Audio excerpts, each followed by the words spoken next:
"You don't deserve this vacation," my dad said while sipping his cocktail. "Then stop using my credit card," I replied as I got up from the table. I left, and that was the last time I called him. My name is Ethan. I am 31 years old, and until recently I believed I could still repair the deteriorated relationship with my family. I thought that the passage of time would soften the pain, and that forgiveness would come subtly, like sand deposited over fragments of broken glass. However, all that illusion collapsed during a brunch in Marbella, Spain.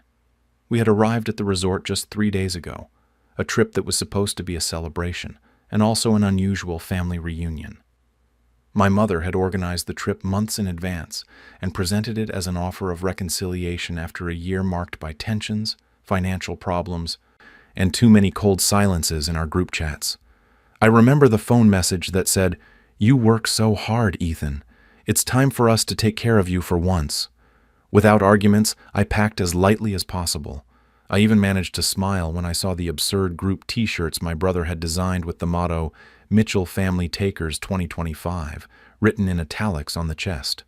My sister Ava attended accompanied by her fiancé, who seemed to consider himself superior to everyone, while my brother Jack showed up late and left early, citing cryptocurrency-related emergencies.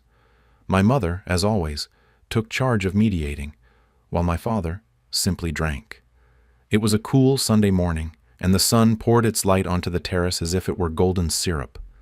We were at the hotel's outdoor restaurant, enjoying an expensive espresso and laughing, recalling anecdotes from our childhood that hadn't really been that funny.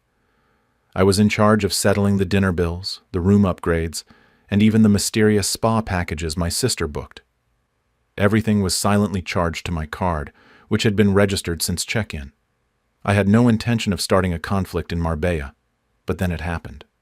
While we were enjoying our drinks, my father, leaning back in his chair and with his sunglasses raised, held up his cocktail and tossed out, almost as a joke, "You don't deserve this vacation, Ethan. You've always been the spoil sport." Seeing him, I barely blinked. Then he took a long sip and added disdainfully, "Well, thanks to you paying the bill with your card, it has become a good family fund." Everyone laughed. Ava, my mother, even my sister's fiancé froze his bite in the air, and Jack raised his eyebrows. It was at that precise moment that I felt a raw, sudden pain in my stomach, the kind you know when you sense something isn't right. The offense was clear. The comment was not simply rude, but personal and intentional.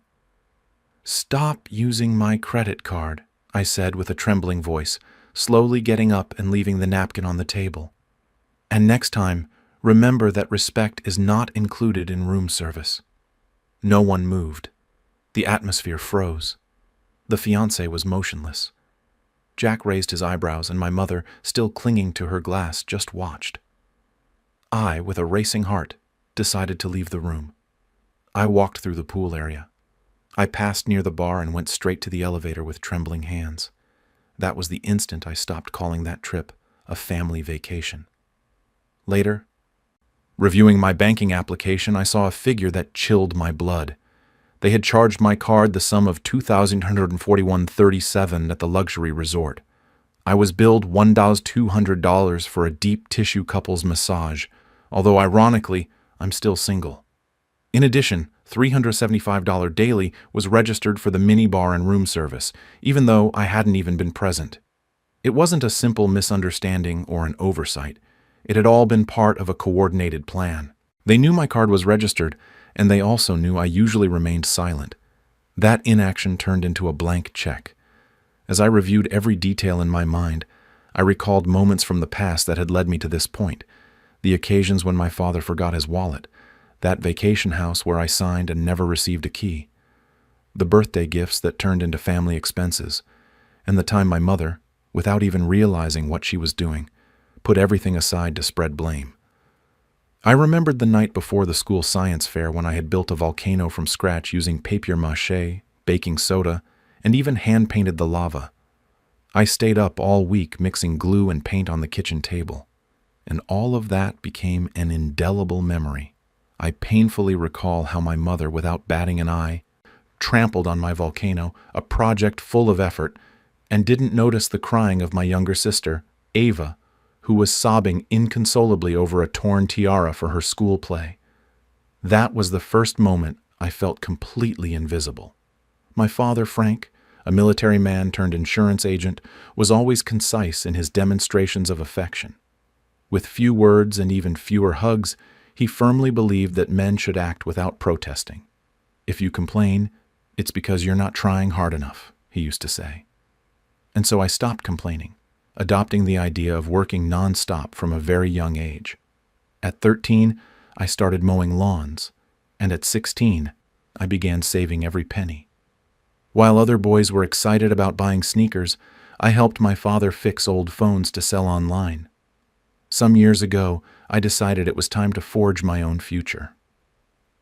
Despite growing up in an environment where independence was punished, as I opened a savings account at the local credit union, the idea of getting my own space grew stronger.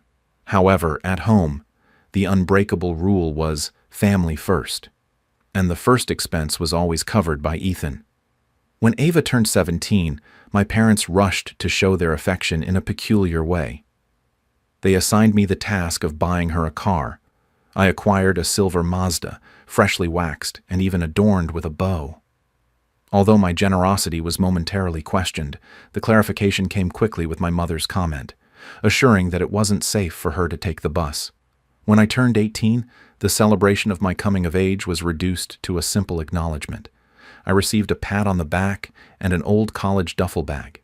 Opening it, I found, almost ironically, a $50 gift card from my father.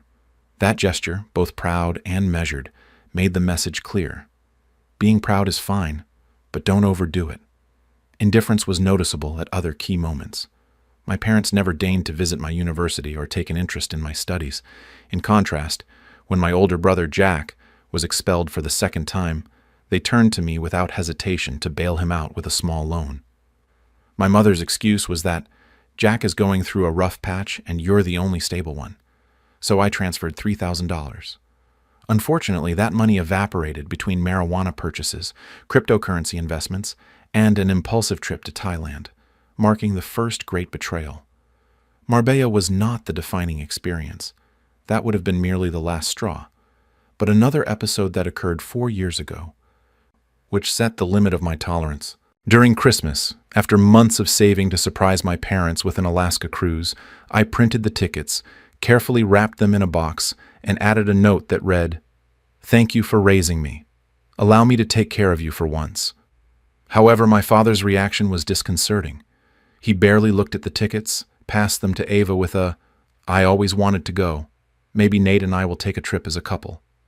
Thus, my gift transformed into another resource for them, relegating me to the role of a mere wallet.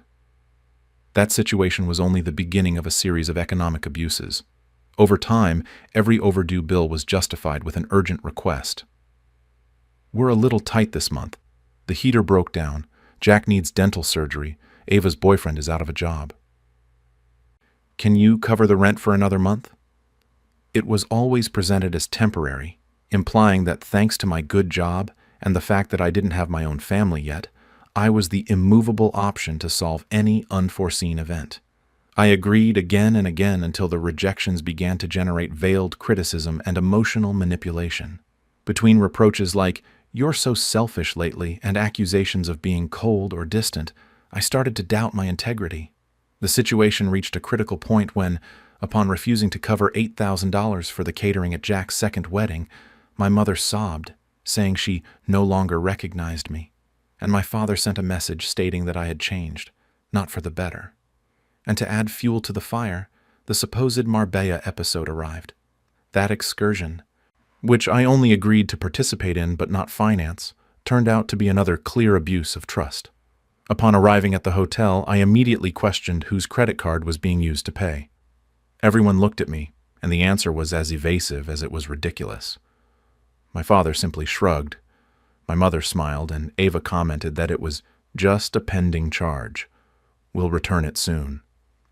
The next morning, when I handed over the card, it became evident that Ava had allowed herself to buy 2 designer handbags, and Jack had ordered 4 bottles of champagne for the room, while I ended up being the one who had to take care of the bill. My father, laughing, assured me, Relax, Ethan. They'll give you that money back in a week. But the issue was never the money, but the fact that I was never consulted or taken into account. The breaking point came when reviewing the receipt for an expensive spa treatment, $5,443.60, at which point I felt it was enough. My mother murmured at that moment, "You should have thought twice," to which I internally replied that they always assumed I would agree. Without making a scene, without shouting or canceling the cruise, I gathered my things and headed to the hotel's business center. There I printed every single one of my credit card receipts, where each charge had a name, a room number, and with it, a part of a story of abuse. My family used luxury and room service to hide their way of destroying trust.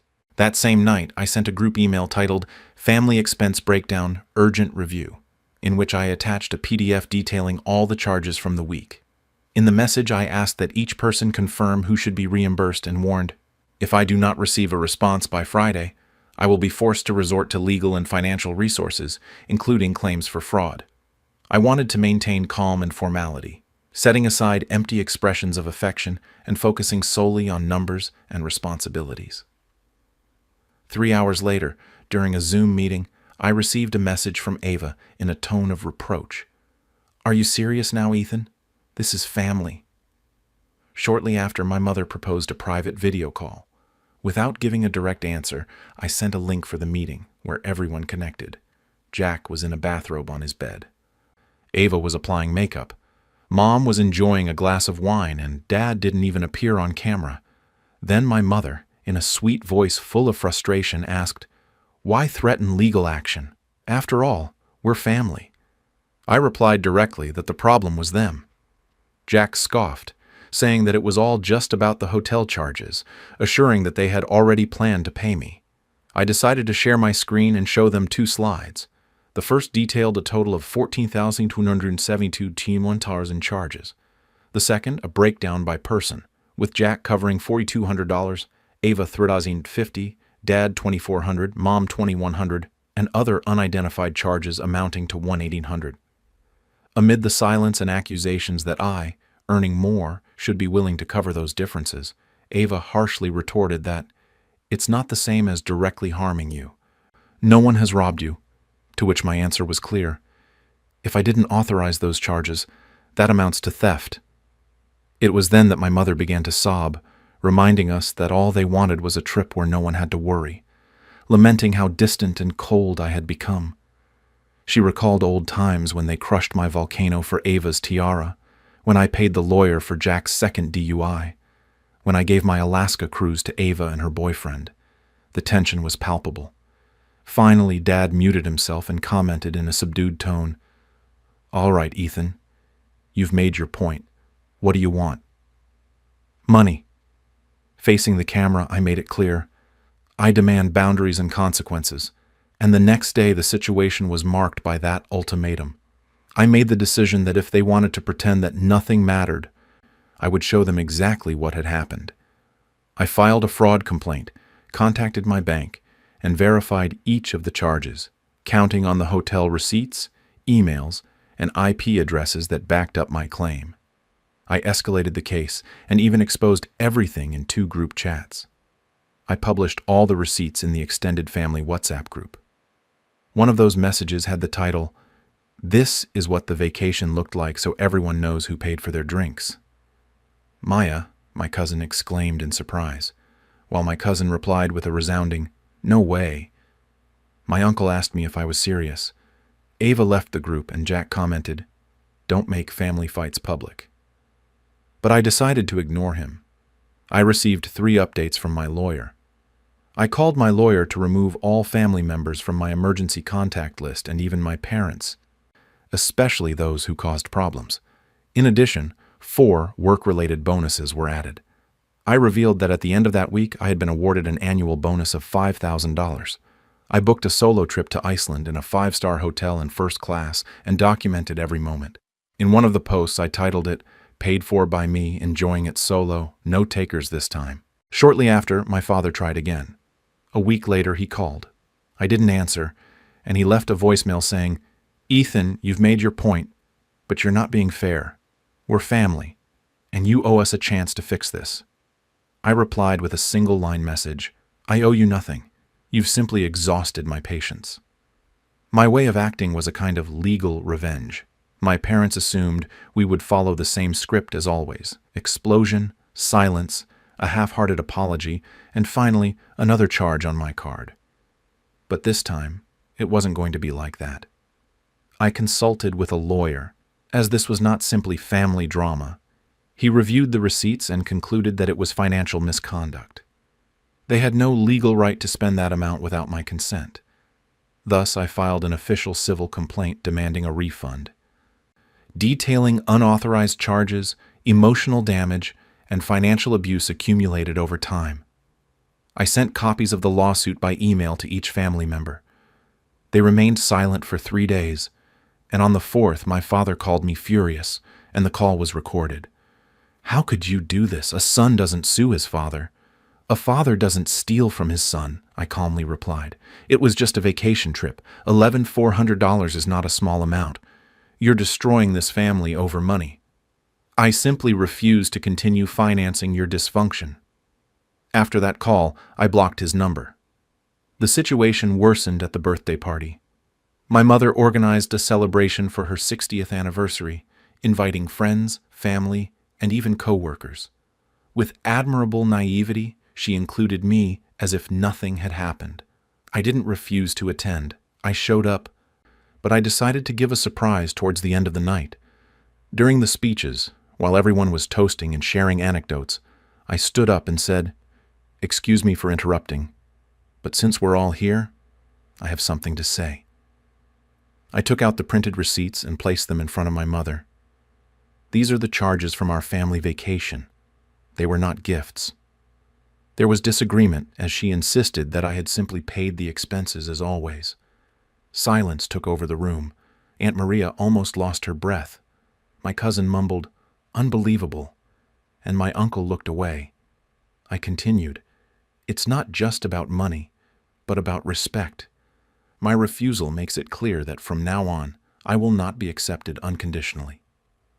Subsequently, I took radical measures. I cut ties, changed all my passwords, opened new bank accounts without shared access, and removed my family from my insurance policies and emergency contacts on payment apps like Zelle, Venmo, and PayPal. I also revoked access to shared health plans and designations in my retirement funds. 3 days later, my mother asked me through a message, "What is that new card? We couldn't buy the course materials for Ava." I replied, "It seems that responsibility is no longer mine." In addition, I received a final message from Ava. "I didn't know things would get so ugly. It's not my fault, but I'm in a bind. Could you lend me $300 until Friday? I'll pay you back." I didn't reply, but instead sent her a screenshot of the hotel expenses, showing a total of $3,950. Ava's bill, spa, purchases, and dinners. I wrote to her, "I don't do reimbursements anymore. Make it public." Then I published an article on Medium titled "When Your Family Sees You as a Wallet," in which I detailed every aspect: childhood incidents, credit card abuse, how guilt was used as a weapon, and the lack of boundaries. The article went viral, reaching 250,000 views in less than a week.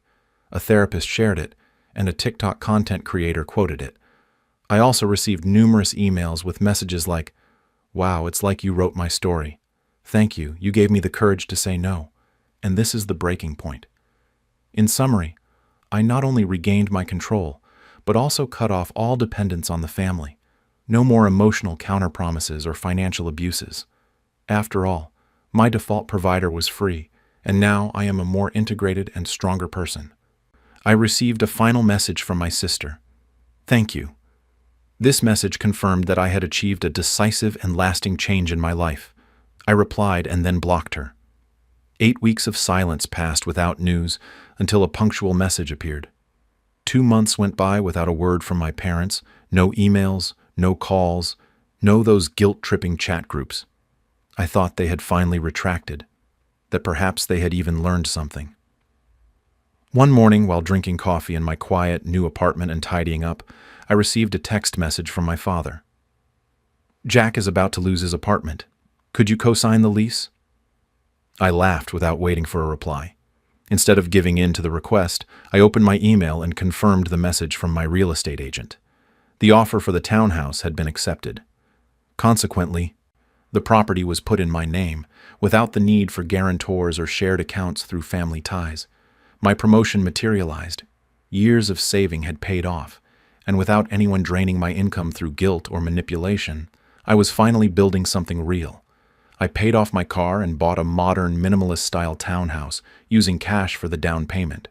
In addition, I built an investment portfolio that worked in my favor and started taking weekends off, something I hadn't done in over 6 years.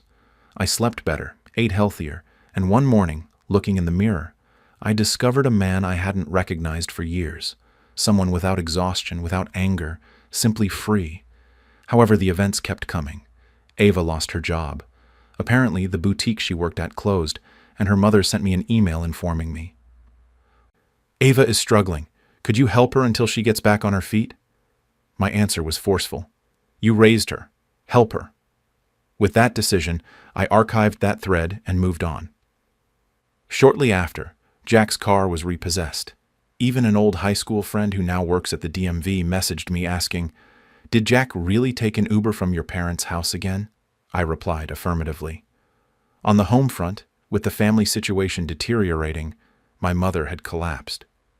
In mid-November, I received a handwritten letter in blue ink, shaky italics, and a hint of perfume in a style of nostalgic guilt. Mom's message read, "Ethan, I know things have been heated, but we are still family. Ava is suffering, Jack is lost, and your father barely speaks. We were just trying to create special holidays. That doesn't mean we don't love you. Please call us. Love, Mom." I turned the letter over, wrote a brief response on the back, and returned it. I understood that love doesn't come with a bill. In January, I was called into the vice president's office. After coffee and a conversation about goals, performance, and leadership, he handed me an envelope containing real news. "You have been one of the most reliable leaders. We want to put you in charge of the division next year." Inside, the start of an executive career was detailed. A $40,000 raise, profit sharing, flexible hours, and complete confidence in my management. "Is this real?" I asked, and he confirmed it. For the first time, I didn't feel like an imposter. I had achieved it through my own effort, without shortcuts. I decided not to brag about the promotion, nor show off the new furniture, nor boast about the vacations I had planned for the spring, because I understood that sometimes the best revenge is silence. While they continued sending messages that I deleted, I continued on my way. The final blow came on a Sunday afternoon. When I drove past my childhood home, the paint was fading, the grass was no longer growing, and Jack's old truck rested in the driveway with a flat tire. I didn't stop, didn't honk, or ring the doorbell. I only whispered to myself, "You built this mess. Now live in it." That declaration simultaneously broke and healed me. In March, I received a message from my cousin Maya, the only one in the family who remained neutral. She simply wrote to me, "You were right to walk away. Before I thought setting boundaries was selfishness, but now I understand it's self-respect. You gave me permission to put myself first. Thank you." That reading stayed in my eyes for a long time, not with sadness, but with the comfort of finally feeling understood and seen. Not as an ATM or a punching bag, nor as that tireless pillar of the family, but simply as Ethan, with my imperfections and successes. Those words showed me what the family had lost. At the same time, Ava returned to my parents' house, unemployed and applying for entry-level receptionist positions that she swore would be temporary. Jack was evicted again, and my parents, silent for the first time, were drowning in credit card debts, with no one left to take advantage of. The well-known family cash register had closed forever. They used to call me cold, insensitive, distant. What they never understood is that they themselves had created that distance, and I decided to leave it intact. A few days later, I received another letter without a return address or name on the envelope, but I recognized the handwriting from within. The message read, "Ethan, we all make mistakes, but by leaving us aside, the pain hurts more than you imagine. You were always the strong one, the smart one. And maybe that made us forget that you are also human. Jack is looking for you. Ava is going to therapy, and your father has changed. We're not asking for money, just a place at the table again. Please come back. Love, Mom. That letter stayed with me for a whole minute, without music or distractions, in a tense confrontation with my past. Finally, I got up, walked towards the fireplace, and lit a match. The paper crumpled in seconds. The smoke rose, carrying away every old obligation, every guilt, and every false apology disguised as love. Without tears or hesitation, I simply whispered, "I'm home." And so, I walked away from what had marked me, without receiving a response and without ever hearing from them again.